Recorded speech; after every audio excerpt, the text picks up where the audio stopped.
assez destructeur, bon, enfin qui a son... et donc on arrive, l'État supplante, mais ce qu'on constate, et ça c'est dans l'histoire moderne, c'est que tout le monde ne joue pas le jeu. Parce que c'est pas naturel, c'est tout. Parce que les individus sentent bien qu'au sein des États, il y a quelque chose qu'ils ne maîtrisent pas. Ils sont isolés par cette... donc cette c'est important parce que c'est ça qui explique la résurgence du nationalisme et cette réaction. C'est-à-dire que les gens sentent bien qu'ils se font avoir dans ce système-là. Parce que le but d'un État, c'est le bien-être de son élite, c'est d'organiser le système pour qu'il se survive et que les élites continuent à bénéficier de cette domestication générale, de tous ces moutons qui vont travailler, bon c'est le terme, pour ce système de production qui bénéficie seulement à certains. Et c'est de supprimer tous les Indiens qui font chier, et donc de maintenir leur pouvoir sur les moyens de production. Mais certains sentent bien qu'ils se font avoir, c'est-à-dire qu'ils profitent un peu du système, mais que globalement, ils perdent complètement tout pouvoir d'organisation, de, euh, de leur disons qu'ils n'ont plus de pouvoir au sein de ces sociétés et que ce sont des moutons. Et qu'ils sentent bien qu'ils peuvent du jour au lendemain, s'ils ne remplissent pas leurs fonctions, ils vont disparaître et ils peuvent très bien être marginalisés ou supprimés. Et donc il y a une certaine crainte, même s'ils continuent à être tous les bourgeois, etc., un peu conservateurs, ils sentent bien qu'ils ne sont pas forcément dans le droit fil de l'évolution des États modernes. Et donc il y a une certaine réaction vis-à-vis de ce qu'ils voient comme un dévoiement d'un nationalisme ancien. Mais ce nationalisme ancien correspondait à la nation il y a au 19e. Maintenant c'est terminé tout ça. Et donc j'en parle un peu avec par exemple le parlant nucléaire, des choses comme ça.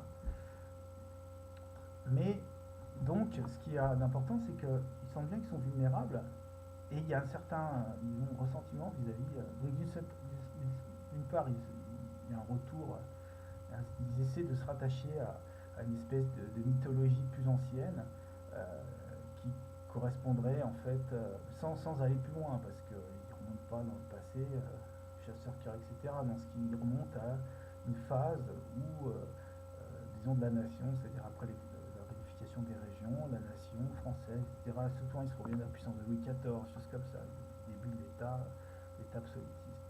Et après, bon, il y a certains qui acceptent la révolution, mais la colonisation, etc. Enfin, c'est des différents référents. Mais en fait, c'est un rejet c'est un rejet, une réaction face à la perte de pouvoir qui est due à leur domestication grandissante. Et au fait qu'ils n'ont pas la possibilité de se réunir pour se défendre, ils ne peuvent plus, non, ils sont dépendants complètement d'un système et dans lequel ils n'ont plus d'influence. Voilà, ça n'est qu'une réaction et c'est évidemment pas ce qui va, ça ne mènera nulle part parce que ne se donnent pas les moyens de combattre. C'est évident que ce ne sont pas des révolutions, ce sont des gens domestiqués qui retournent dans une autre mythologie qui correspond à une autre stade de leur domestication, mais ils ne sont pas prêts à se battre physiquement, parce que c'est ça que demanderait d'aller au-delà de la domestication.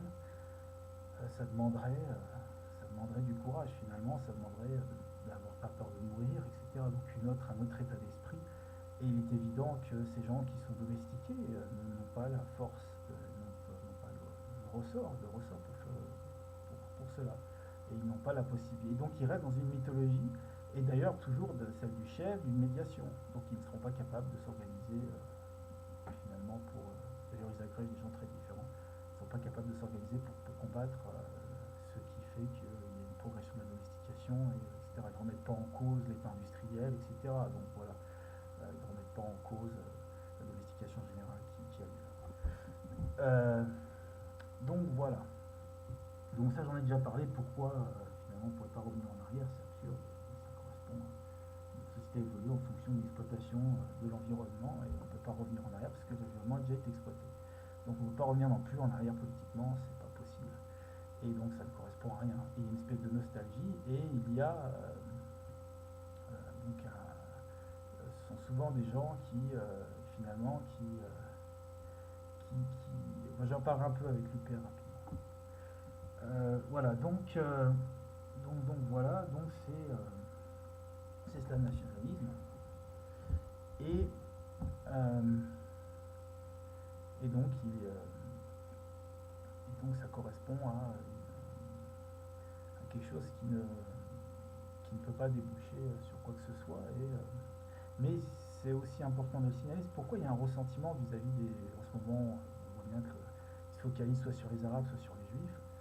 Euh, Pourquoi? Alors, parce que, en fait, ce qu'ils constatent, c'est que ces gens-là, ces petits Français de souche, soi-disant, qui ne sont pas tous français ou j'en sais rien, enfin de souche, mais qui se l'imaginent, ils constatent que, en fait, ils ont une espèce de paranoïa parce qu'ils constatent que des gens ne jouent pas le jeu. Ou ils ont l'impression, parce que c'est très difficile de savoir ce que certains qui se disent juifs ou qui se pensent juifs ou qu'on croit juifs ou qu'on a le musulman, etc. pensent vraiment. C'est compliqué, mais bon, c'est clair qu'il y a d'autres cultures, d'autres règles.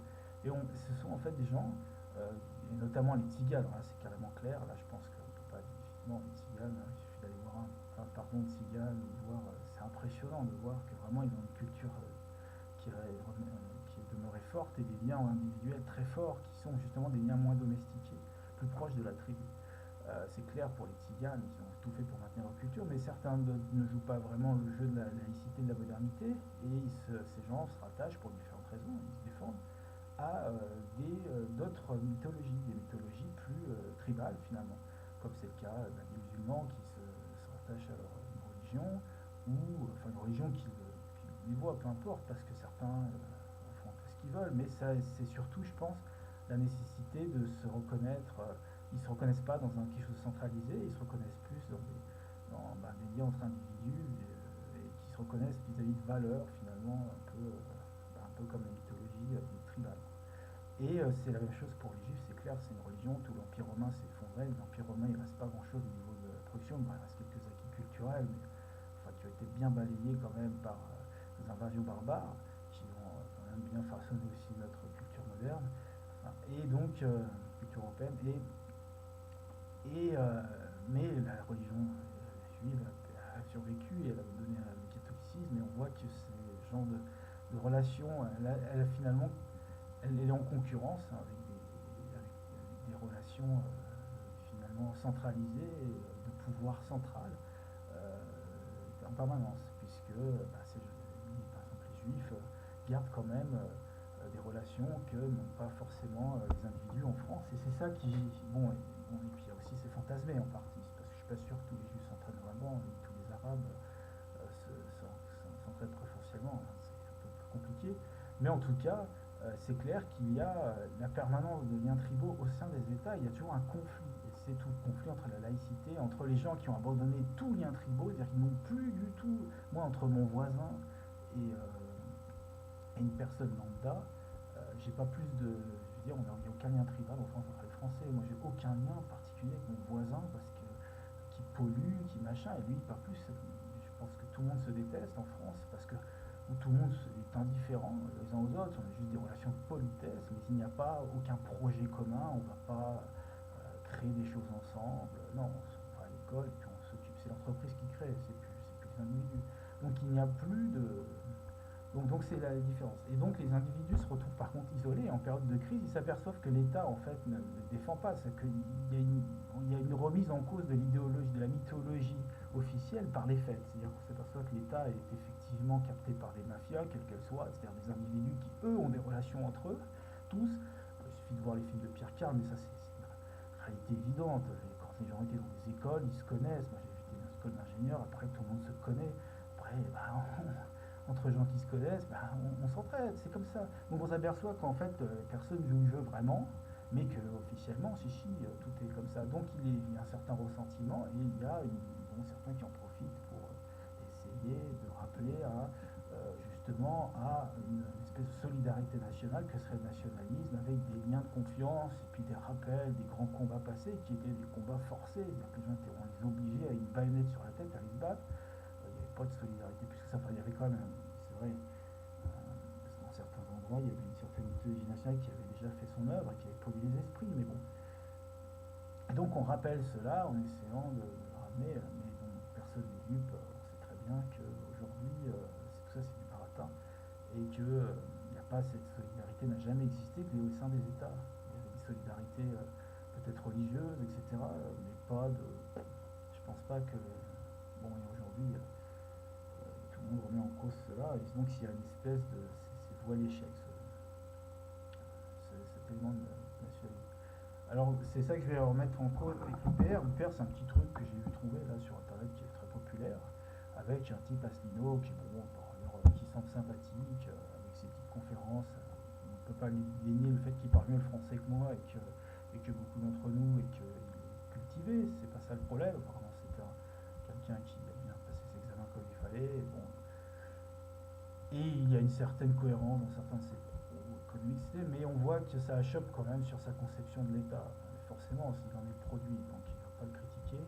Et on voit bien que, en fait, il est pour le retour à un État qui serait vraiment la négation de toute individualité, c'est-à-dire le retour à un truc absolu, colonialiste. Quand on écoute bien, il est pour la destruction des régions. Donc en fait, il est pour revenir à un État pour s'opposer finalement en guerre permanente. Pour trouver des ressources, je sais pas quoi, enfin c'est pas très clair, mais quand il parle par exemple il ferait des relations avec les États, directes avec des États du Moyen-Orient, mais ce sont des dictatures, je vois pas pourquoi on aurait des relations avec elles, donc je veux dire, si c'est pour bouffer du pétrole, enfin c'est tout ça, en fait il est pour une mythologie nationale de puissance qui est évidemment qui est une horreur, parce que c'est exactement ce qui nous a mené toujours au désastre, et qui continuera à le mener. Donc évidemment, il a raison de dénoncer l'impérialisme actuel, mais ça c'est une réalité économique contre laquelle il ne peut rien. Soit il est pour se défendre de la progression économique, soit son petit truc nationaliste, il sera écrasé par les Américains et par d'autres entités internationales qui gèrent beaucoup plus efficacement l'exploitation des ressources parce que les guerres cyniques sont beaucoup plus puissantes que sa volonté nationale. Mais bon. Donc tout ça, donc on voit bien que ce sont des gens qui seront pour un retour à quelque chose contre la médiation individuelle et un espèce de. Donc c'est une autre forme de médiation, c'est la médiation étatique forte par rapport à la médiation des entreprises internationales. Est-ce qu'il faut vraiment choisir ça? Je pense pas, et c'est de toute façon voué à l'échec. Donc voilà, donc j'ai fait un peu le tour du nationalisme et bon, donc je pense que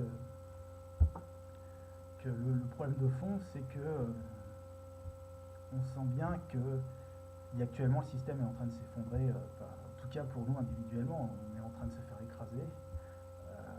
Même globalement, on sent bien que le système n'est plus du tout durable, on a atteint la fin de sa dynamique.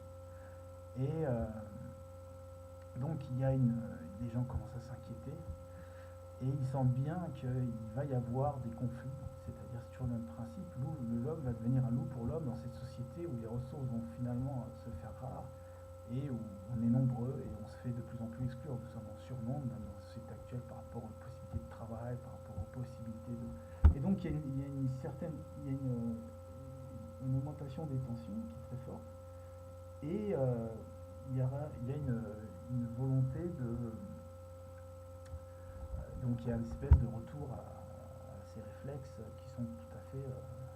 Il y a une insécurité dans les esprits, et on voit bien qu'on est en train de vivre dans des sociétés où on n'a plus vraiment de solidarité entre nous, et il n'y en aura pas malgré tout ce que décrètent les gens politiques, c'est pour nous calmer, mais la réalité c'est qu'aujourd'hui ils se foutent de notre gueule, des gens qui sont prêts à nous écraser pour gagner du pognon, donc c'est clair que la solidarité c'est complètement pipeau.